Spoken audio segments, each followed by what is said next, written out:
அரசு மருத்துவமனையில் ஒரே பிரசவத்தில் 3 குழந்தைகளை பெற்ற பெண்.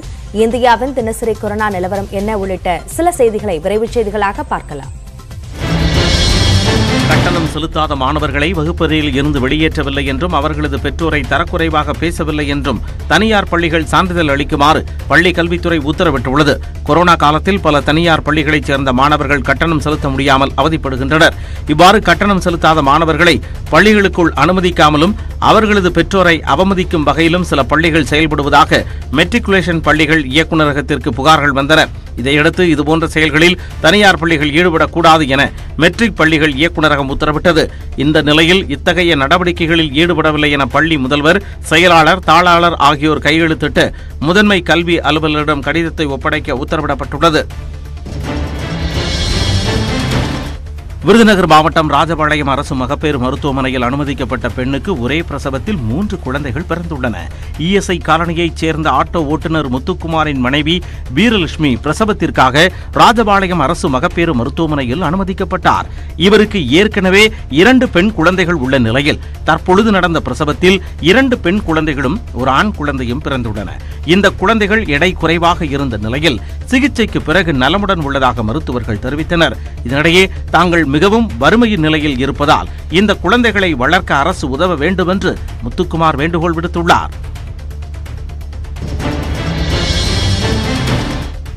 இந்தியாவில் தினசரி கொரோனா பாதிப்பு சற்றே அதிகரித்துள்ளது. மத்திய சுகாதாரத்துறை வெளியிட்டிருக்கக்கூடிய அறிவிப்பின்படி 24 மணி நேரத்தில் புதிதாக 1938 பேருக்கு தொற்று உறுதியாகியுள்ளது. முந்தைய நாளை விட 150 பேருக்கு கூடுதலாக தொற்று ஏற்பட்டுள்ளது. சிகிச்சைக்கு பிறகு 2531 பேர் டிஸ்சார்ஜ் செய்யப்பட சிகிச்சை பெறுவோரின் எண்ணிக்கை 22,427 குறைந்துள்ளது.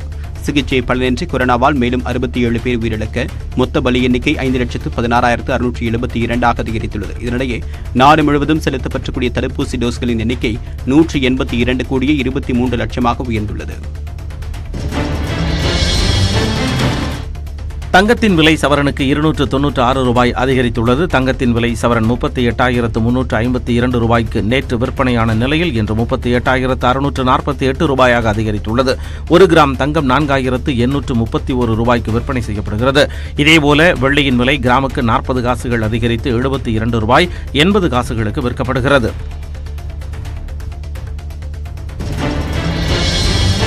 சென்னையில் முன்னாள் அமைச்சர் மகனின் நிதி நிறுவனத்தில் 30 கோடி ரூபாய் அளவுக்கு மோசடி செய்த இலங்கை தமிழர் உட்பட 3 பேர் கைது செய்யப்பட்டுள்ளனர். அதிமுக முன்னாள் அமைச்சர் லாரன்ஸின் மகன் ஆண்டோ ஸ்டாலின் சென்னை பொருளாதார குற்றப்பிரிவு போலீசாரிடம் புகார் ஒன்றை அளித்தார். அதில் தான் நடத்தி வந்த நிதி நிறுவனத்தில் மேலாளர் ரமேஷ் போலி ஆவணங்கள் மூலம் இல்லாத நிறுவனங்களின் பெயரில் 30 கோடி ரூபாய் வரை கடன் பெற்று மோசடி செய்ததாக கூறியிருந்தார். இதன் அடிப்படையில் விசாரணை நடத்திய போலீசார் கடந்த டிசம்பர் மாதம் ரமேஷை கைது செய்தனர். மேலும் அவருக்கு உதவிய இலங்கை தமிழர் சுதாகர், அவரது மனைவி பிரேமசுதா ஆகிய இருவரையும் தற்போது கைது செய்துள்ளனர். சென்னை தலைமைச் செயலகத்தில் முதலமைச்சர் மு.க.ஸ்டாலின் தலைமையில் நகராட்சி நிர்வாகம் மற்றும் குடிநீர் வழங்கல் துறை சார்ந்த ஆலோசனைக் கூட்டம் நடைபெற்றது. கடந்த 17ஆம் தேதி கொளத்தூர், புளியந்தோப்பு உள்ளிட்ட பகுதிகளில் நடைபெறக்கூடிய மழைநீர் வடிகால் பணிகளை ஆய்வு செய்த முதலமைச்சர் மு.க.ஸ்டாலின் நேற்று ஆழ்வார்பேட்டை, தேனாம்பேட்டை பகுதிகளில் நடைபெறக்கூடிய பணிகளை பார்வையிட்டார். இந்நிலையில் இன்று நகராட்சி நிர்வாகத்துறை ஆலோசனைக் கூட்டம் நடைபெற்றது. இதில் அமைச்சர் கே.என். நேரு மற்றும் அதிகாரிகள் பங்கேற்றனர். இந்த கூட்டத்தில் சென்னை மாநகராட்சியில் நடைபெறக்கூடிய மழைநீர் வடிகால் பணிகளை விரைந்து முடிப்பது தொடர்பாக ஆலோசிக்கப்பட்டது. தென்கிழக்கு அரபிக்கடல் பகுதியில் நிலவும் வளிமண்டல மேலடுக்கு சுழற்சி காரணமாக தமிழகத்தில் 2 நாட்களுக்கு மழை பெய்யும் என வானிலை ஆய்வு மையம் தெரிவித்துள்ளது. சென்னை வானிலை ஆய்வு மையம் வெளியிட்டுள்ள செய்திக்குறிப்பில் இன்றும் நாளையும் தமிழகம், புதுச்சேரியில் இடி மின்னலுடன் கூடிய லேசானது முதல் மிதமான மழை பெய்யக்கூடும் என்று தெரிவிக்கப்பட்டுள்ளது. 26ஆம் தேதி முதல் 28ஆம் தேதி வரை உள் மாவட்டங்களில் ஓரிரு இடங்களில் லேசான மழை பெய்யும் என்றும் கூறப்பட்டுள்ளது. சென்னையில் வானம் ஓரளவு மேகமூட்டத்துடன் காணப்படும் என்று வானிலை ஆய்வு மையம் குறிப்பிட்டுள்ளது. இதனிடையே கடந்த 24 மணி நேரத்தில் கொடைக்கானலில் 8 சென்டிமீட்டர், ராஜபாளையம், பிளவக்கல் பகுதிகளில் தலா 6 சென்டிமீட்டர் மழை பதிவாகியுள்ளது.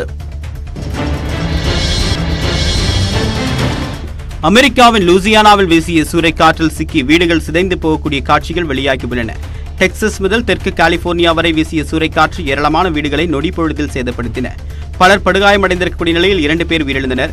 சூறைக்காற்று காரணமாக அந்த பகுதியில் அவசர நிலை அமல்படுத்தப்பட்டுள்ளது. சூறைக்காற்று வீசியதில் பல பொருட்கள் தூக்கி எறியப்பட பாதுகாப்பான இடங்களை தேடி மக்கள் ஓடக்கூடிய வீடியோ வெளியாகியுள்ளது.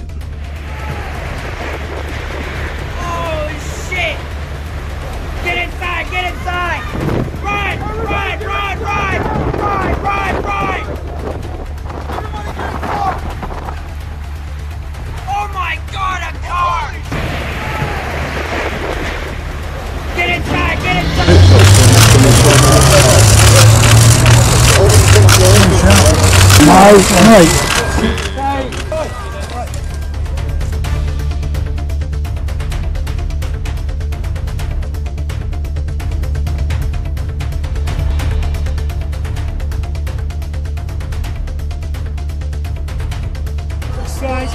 உலக நாடுகளின் பல்வேறு ரகசிய தகவல்களை வெளியிட்ட விக்கிலீக்ஸ் நிறுவனர் ஜூலியன் அசாஞ்சே தனது நீண்டகால காதலியான ஸ்டெல்லா மோரிஸை சிறைச்சாலையில் திருமணம் செய்து கொண்டார்.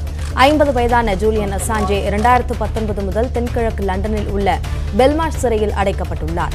இவரது உயிருக்கு பல்வேறு அச்சுறுத்தல்களும் நிலவி வருகிறது. இந்நிலையில் பெல்மார்ஷ் சிறைச்சாலையில் கைதிகளை பார்வையாளர்கள் பார்வையிடும் நேரத்தில் தனது காதலியும் வழக்கறிஞருமான ஸ்டெல்லாவை அசாஞ்சே திருமணம் செய்து கொண்டார். இதனை அவர்கள் கேக் வெட்டி கொண்டாடினர். ஸ்டெல்லாவிற்கும் அசாஞ்சேவிற்கும் ஏற்கனவே 2 குழந்தைகள் உள்ளது குறிப்பிடத்தக்கது.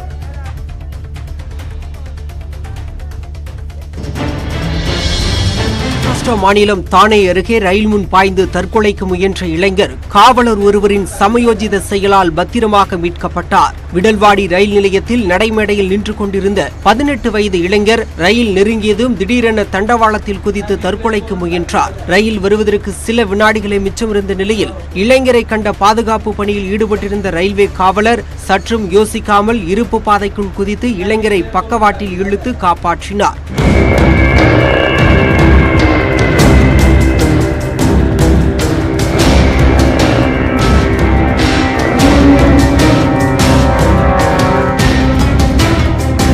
இளைஞரின் உயிரை காப்பாற்றிய அந்த காவலருக்கு பாராட்டுகள் குவிந்த வண்ணம் உள்ளன. மேலும் பல்வேறு செய்திகளை பார்க்க இருக்கிறோம். குறிப்பாக